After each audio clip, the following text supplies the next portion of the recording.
Hello, what's up guys? Maxwell here. In this episode, I'm going to show you how to create this, which is basically a semi-automated wheat farm, or it could serve as a potato farm or a carrot farm or whatever. It consists of 168 plots, and it will auto-harvest itself, given that you pull the lever, hence it's semi-automatic, and it will deposit all of the seeds and wheat or whatever produce right here. So I'm gonna go ahead and show you how this works. I wired it up with a lever. And basically the advantages to using this farm versus others is it requires only one piston for starters, so that's pretty simple, as well as no advanced redstone wiring, which is also nice because I hate dealing with redstone. Anyway, you do have to replant all this stuff yourself, but that's just the way it is with all things in Minecraft at this point. And as you can see, it gives a lot of wheat. Anyway, once the next update comes out, which is to be called the Redstone update by Notch, hoppers will be implemented, which are items that take sort of items laying on the ground and can deposit them into a chest or whatever other storage device that you have. So I think that's about it for the demonstration, and all of those items would have flown down here if I gave them time. So now I shall show you how to build this yourself. So you want to start off by building an 8 by 9 plot with a line of cobblestone running down the middle. So it'd be like this.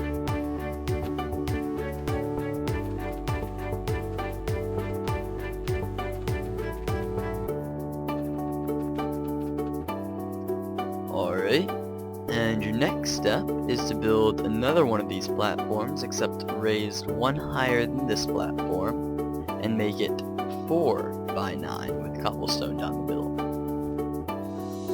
Alright, and your next step is to create another 4 by 9 platform, raised one higher than this one. And just a tip to keep mobs from spawning, you might either want to light up down here, or fill it in with cobblestone so no mobs can spawn.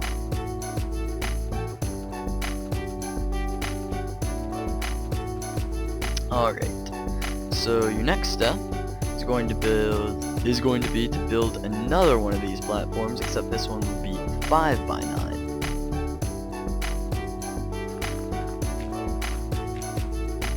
Alright, so now you have the basis for your farm. Next you want to create the canal system running along either side that will water the crops. So your next step would be then to match up cobblestone with the cobblestone on the side of your farm, like this. So do that on both sides. Alright, next you've got to add railings to hold the water inside the canal system so it doesn't just flow everywhere. To do this, just create stone one higher than where the water will be along the sides of each canal.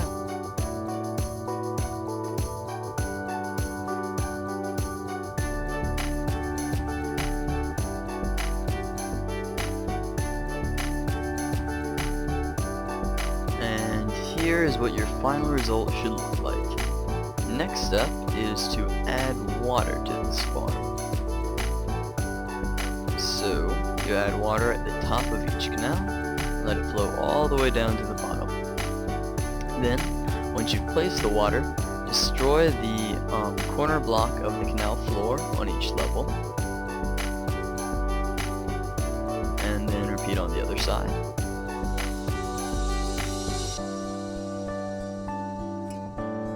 Then you want to cover the canals with a combination of glass and glowstone. Of course you could use just about any block, it's just my preference, because glowstone will light up the will light up the crops, which allows them to grow faster.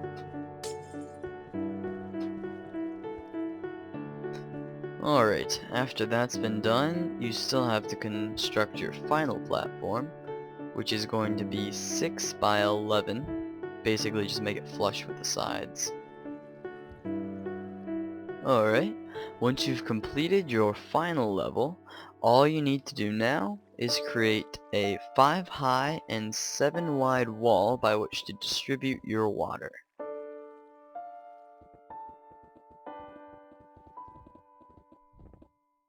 Alright, once that's completed, it should look something like this. Then, after that, you want to create a staircase going up to the top. Now this staircase doesn't need to be an exact replica of mine. However, you need to make sure that it does not restrict water flow downwards onto the crops, as that could destroy the point of the whole farm.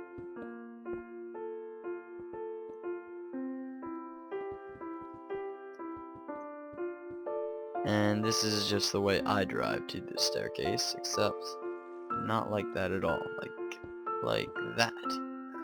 Alright, so the next step is to create a hoop around the center of the wall, like this, at the top.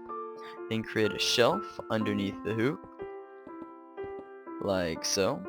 Then place a block down there, there, there, there, and there. So your final result should look like this. And now, a way to test and see if you've done everything correctly is to place a water block right there and see if it goes down to all of your blocks. Now I actually did forget something to create a area at the bottom for which your water to flow down to. So this is how it should look right now, which isn't perfect yet. I've actually missed a step. You want to go back to every level and you want to add a taper like this. And this is actually what's going to allow the water to flow down this final level and end up right there. So there we are. With that step completed, it looks like this. And now when I place the water, it should go down correctly.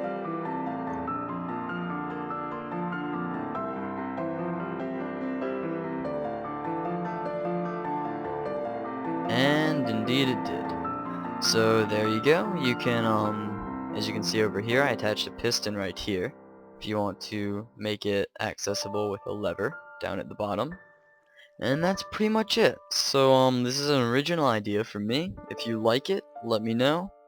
And just as a side note, any of you that might have come from my old channel, Jobu1233, will note that I used to make a lot of tutorials back then. I'm considering getting back into making some of those. Just tell me what you think of this if you want to see more hardcore series, if you want to see more tutorials or whatever, let me know. And I think that's it. So remember to comment, rate, subscribe. Have a nice day.